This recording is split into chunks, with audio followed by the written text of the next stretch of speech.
What the nigga up? I was giving him a shout out. I was talking about the Michael Jackson. I ain't see him play this year. That's why we was doing the over and under. It's a stat for bringing the game up.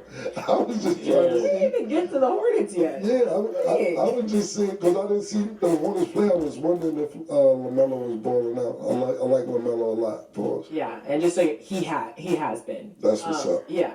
Okay, Siakam's at 5.5 first quarter points. I'm higher or lower, Cam? Low. Has to be counted. Higher. Mace higher, bro. Yeah, murder, my nigga. He needs to go higher, bro. Nigga shit, bro. You know why? Because he can bowl. He can do the triple-double for real. You see me? The triple-double. Dunk on a nigga for real, you heard? Real nigga shit, bro. Real nigga shit, bro. You feel me? You smell me? Hi. Okay, and now we're getting to LaMelo. He's at 40.5 points, rebounds, and assists. Do you have him higher? Against Indiana? That's a lot. Points, rebounds, and assists. I'm going low. I'm gonna go low. I gotta watch him play this year. I think he has the potential to do it. He's a star. 40? That means he would have to have 20, 10, and 10.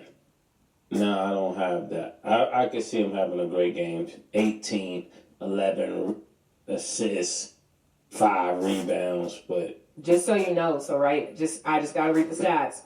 Rockets, he had 34. Hawks, he had 34. He had 27. Celtics, he had 31. Celtics, he had 36. Oh, I'm going high. Just saying, you be balling. I stand corrected, Mello. Yeah, that's why I gotta watch the game. On your name. Come on. Yeah, he like, I'm a grown man, pause at this point, yo. It's time to act up. Because listen, let's be honest. When LeVar Ball did, people was frowning upon it, dissing it. Melo been playing against grown men since he about 15.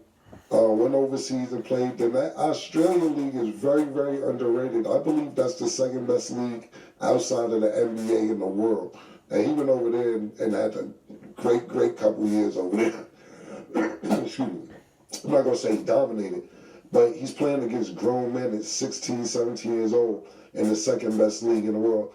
You know, not guaranteed, but a lot of people say that Aussie league is really, really tough. And he's probably just maturing into, not saying his prime, because I still don't think he's in his prime, but you know, just being a grown man. Pause. Yeah. Shout out to LaMelo. If you guys are rocking with these picks, remember you always get a free pick if you're not already on Underdog, so make sure to support the show, sign up now, and you can make your picks too. Maurice is back. Time to talk about real Colorado. Quick, White. Can I talk to White real quick? Go for it. Quick, White. What's up? Make sure you get the camera on White, pause. Yo, I just cut my finger, pardon me, everybody. I was coming back in. Did Mace tell you need to bring your shit down a little bit? I heard this. What is he talking about? I don't know. No, I'm talking, it sounded wild out there. I just heard it. I just said, White, bring your shit down. I don't know what else you're referring into that pause. I wasn't even feeling into that. I don't know. I was trying to fix my business. Talking about the airlines. I was talking Dominican ball, but I'm not even listening tonight. I didn't know what he was talking about. I just had to bring his shit down a little bit. There's a whole round today, yo. I was just making sure I heard correctly. My bad, Stat. Here we go. Here we go. You did hear correctly. Yeah. That was a question. Here we go. Here we go. That's the killer I know. That's what the lounge was like. I'm ready. Come on. Oh, the lounge. Everybody, the whole sister. That nigga PT. Yeah, PT was really. Sorry, Wade. Okay, let's talk about Colorado on the AP Top 25 College Football poll. Colorado has been going up on the ranks, placing at 21. Maurice, do you feel like the media has been quieter since Colorado has been getting more wins this time around this season? They've been significantly quieter, and that's why I put this in the topic of conversation, because I want to bring them back in the conversation. The niggas was talking so much shit they was talking about how many times they lost and all the people that they had to compete against at the back half of the season, talking all that shit about Shador. Travis Hunter has been playing so good that you couldn't ignore him. But the storyline of like all the hype, like the whole Dion train was supposed to be about hype, right? But now when you get into like the schematics and the winning and the taking a shitty team and turning it around, if this was any other coach, it's the same thing with the guys doing over at Indiana. He took a shitty program and he's being praised for somebody who took a shitty program and turned it around within a year or two, right? This is the same thing that Dion's done, but they'll never give him the credit. They just want to criticize him for what they consider theatrics or how he markets the program, but I'm just here to basically put the name back in the news. It's not like he needs my help or he need our help because he is who he is. But it is good to see Shador doing well. He'll probably be the first pick in the draft. And it's good to see Colorado doing well because I told you all before, former players having the ability to come in and do what they want to from a marketing standpoint, and it looks different than normal college football. Dion's basically setting the blueprint, and I salute him for that. Yeah, I mean, I think he made a great point, Mo. Chicken wings. When he was losing last year, they couldn't wait to talk about it. But at the same time, Dion's a marketing genius. Real quick before we get into what's going on with Colorado now, I just want to say thanks, Coach Prime. I get so many boxes and gifts and not just gifts, people who's advertising their shit. And my shit is just filled up with boxes. So our family went through a lot of boxes I didn't have. That's and mad. I'm so mad because I usually know Colorado boxes. I have two. But I opened up my box earlier last night. And then put them down there, back in the box.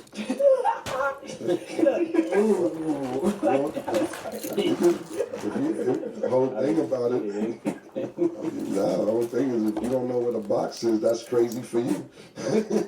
that's wild. If you go ooh on the box, because when I open up the box,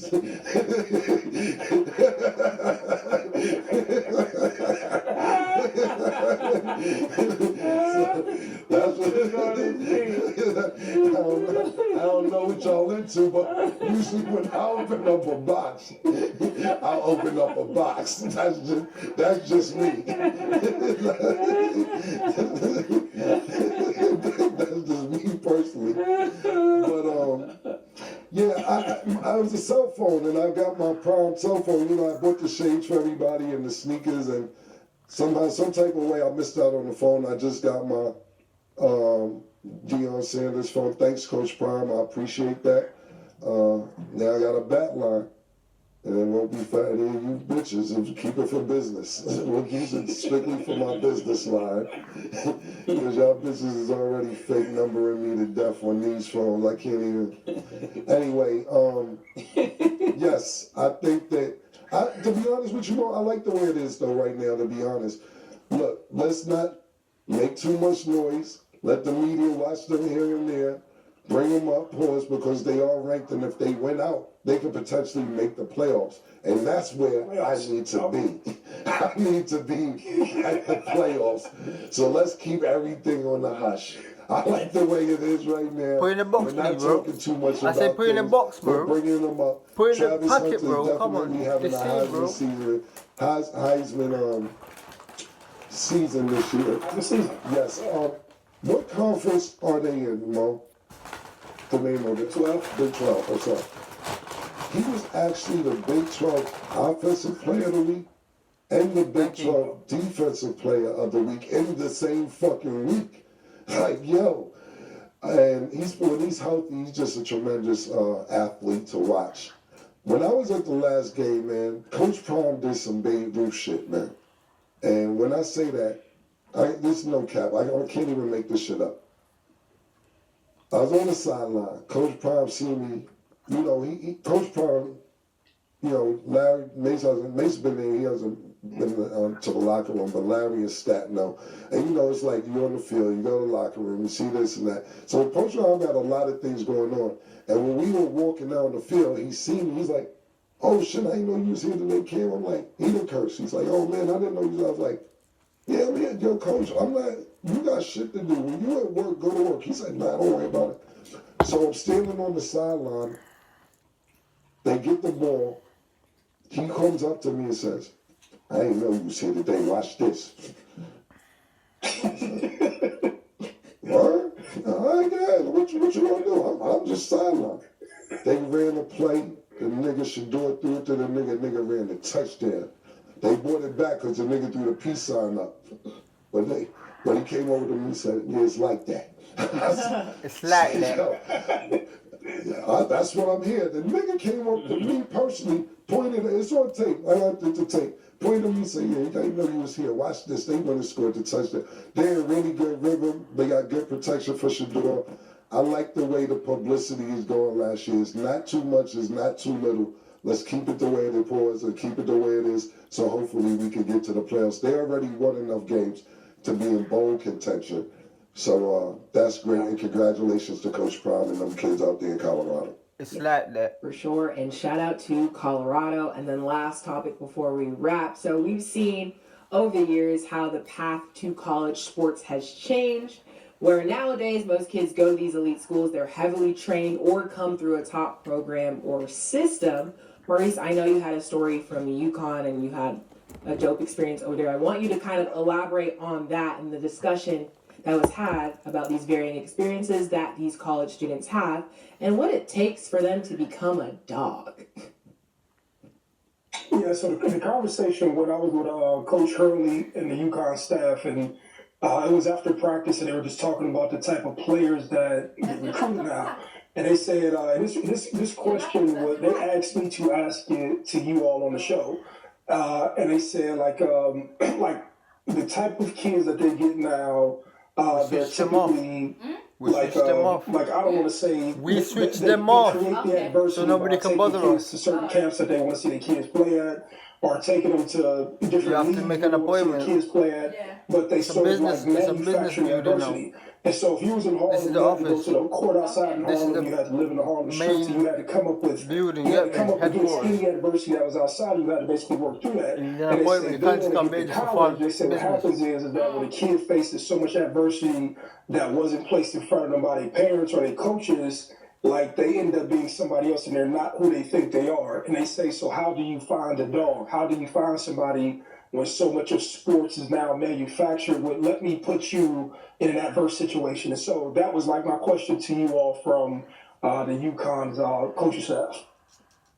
Well, this goes back to something we was talking about when we were talking about a player in the NBA and about how if we wanted them to be a dog, then we said we'd take them back to the hood and certain things like that, because when, as Cam and I is growing up, we had to play everybody. Is nobody you get the duck. You every time you get out there, and you had to be the type of player that no matter who's out there, you're gonna get yours.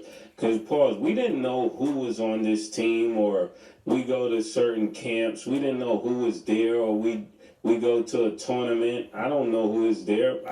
My first mixtape. I'm getting what I'm getting. Was called he's getting Pause, so it don't matter who's out there. We come to get busy. We come to win no matter who's out there. Because they're gonna bring you back in when I'm in the championship. Dogs, because you have to be ready to go at every moment. Like people say today, train to go. Of my albums, These my last kids manager, are not he got trained. fired. Most of them are not trained to go. Like you said, they're manufacturing their adversity, which is bad because is owned by them. Getting to see where they so he was going to get a percentage of it. So now he gets no percentage because we're going to put it back you're not able to see where their weaknesses are, where they need to practice. So because you're trying to himself. make sure that they make it to the league from the first day they start playing. And adversity is good. I like when people are in adversity because it shows you who they really are under the facade. Because while things are good, everybody act good. But it's always interesting to see what people become after their first loss. I watched this in boxing. I watched this in basketball, football, everything. It's nothing like seeing a person take their first defeat and seeing what they become. So I think you would have to allow them to fail. And we live in a society where mothers especially and fathers don't want to allow their kid to fail. And I think that's where a lot of the learning comes from. And the mental stability and fortitude come from going through adversity, and not just adversity, failing. People get to see a lot of our victories, but there's areas we failed in that made us stronger in the places you see us. The question is how you find a dog mode, Paul. Yeah. It's hard, man. Yeah. The reason it's hard, the reason that it's hard, Paul, is because you may have a kid who have a dog-like mentality but don't have the skill set. And then you have somebody who has the skill set who doesn't have a dog-like mentality. So that's, you can say you got a dog, but is he really as good as he think he is? Yeah. He has the mentality to be as good as he is, but his skill set is not matching the mentality. Then you got somebody who's 6'5", can do it all, and passive.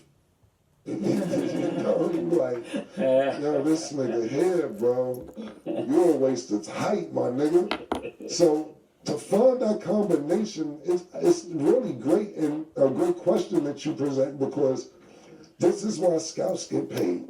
And this is why people go, we have scouts who you be like, yo, you're sitting there looking at these 13, 14.